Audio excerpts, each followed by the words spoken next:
30 साल पूरे होने पर श्री राजेश्वरी ज्वेलरी लाया है बम्पर प्राइस 10,000 रुपए के सोने के आभूषण खरीदे और जीतिए कार, 2 व्हीलर्स, लैपटॉप और मोबाइल्स।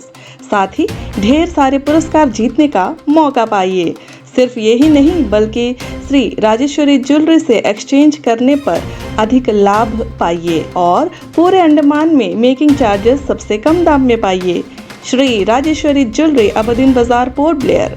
Phone number 0319223382।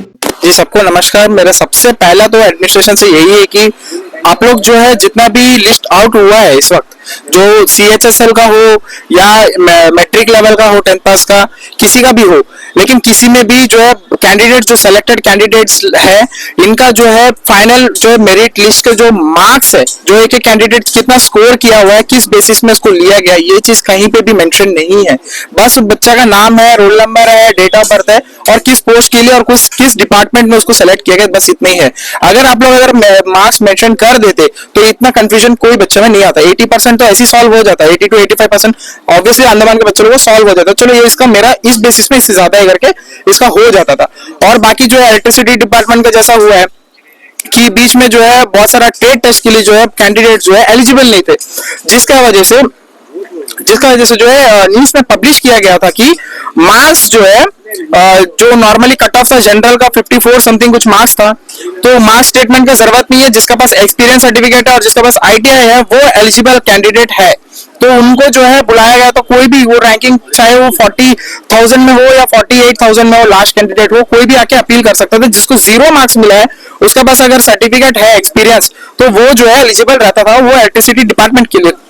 तो ऐसे में बहुत सारे बच्चे लोग को जो है ट्रेड टेस्ट में जो है बहुत सारे बच्चे लोग अटेंड भी नहीं करे, उनका भी नाम आया, ऐसा दावा है बहुत सारे जन का। अब ये चीज जो है एडमिनिस्ट्रेशन के द्वारा क्लियर नहीं कर रहे हैं लोग, कुछ भी जो है हम लोग को ब्रीफली बता नहीं रहे हैं कि किस बेसिस में उनका हुआ है। बस वो बोल रहे हैं कि अभी हम लोग जितना रिक्वेस्ट करें उनसे, उन्होंने बस यही कहा है कि विद इन कंसर्न डेज उन लोग जो है मार्क्स स्टेटमेंट जो भी है अपलोड कर देंगे करके। तो हम लोग उसी का वेट कर रहे हैं कि कब तक अपलोड होगा, तो हम लोग को थोड़ा बहुत क्लियरिफिकेशन मिल जाएगा।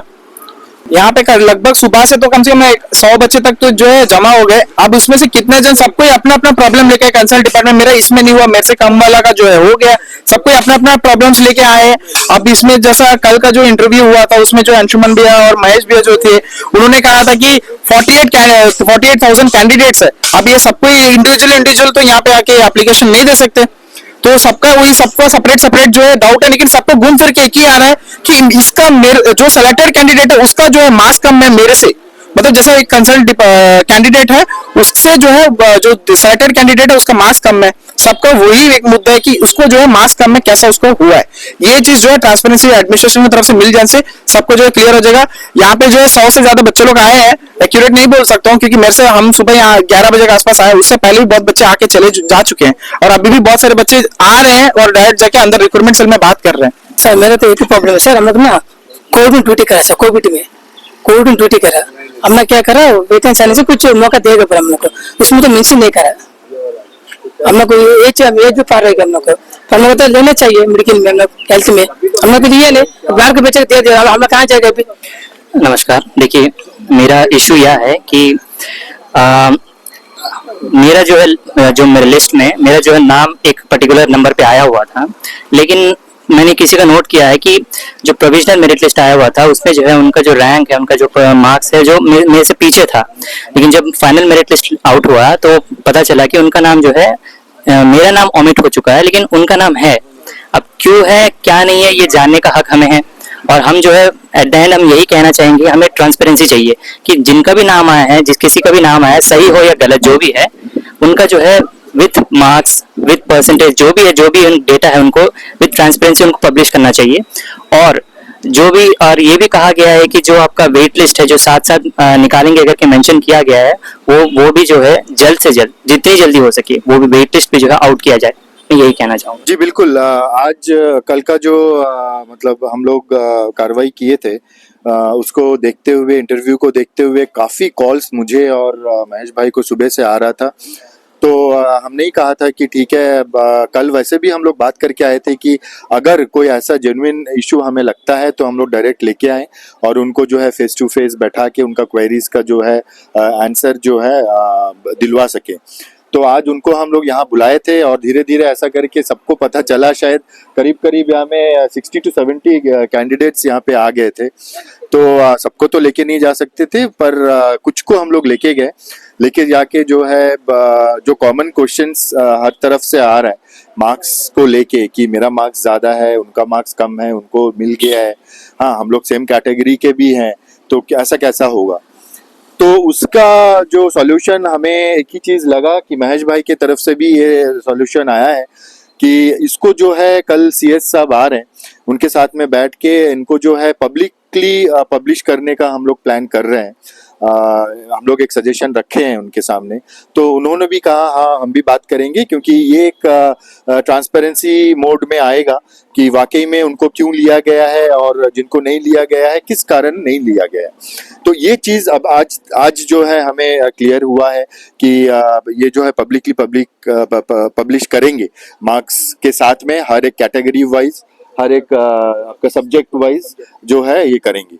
और रही बात जनरल कैटेगरी की, कि देखिए ये हमारे कॉन्स्टिट्यूशनल रूल्स में है कि जनरल कैटेगरी के जो लड़ाई है, जनरल कैटेगरी के लिए जो भी प्रावधान रखा गया है उसी को मानते हुए ये रिक्रूटमेंट प्रोसेस चल रहा है। लेकिन क्या है, कहीं ना कहीं बाहर से जब लोग बोलते हैं, आज जैसे लोग आए थे तो उनका कुछ इश्यूज ऐसा लगा कि हाँ नेग्लिजेंसीज तो कहीं ना कहीं से है, जो कि शायद एडमिनिस्ट्रेशन को पता नहीं चल रहा है या फिर पता करने का कोशिश नहीं कर पा रहे हैं। तो ये चीज़ को हम हाईलाइट करेंगे आगे जाते जाते। हमारे पास काफ़ी सारे एविडेंसेस आया हुआ है, तो ये चीज़ को पहले हम लोग एक बात एडमिनिस्ट्रेशन से करते हैं, उनका तरफ से जो रवैया रहेगा, जो मोड ऑफ टॉक रहेगा उनके तरफ से, वो हिसाब से हम लोग अपना काम शुरू करेंगे, या फिर आगे और कितना बेटर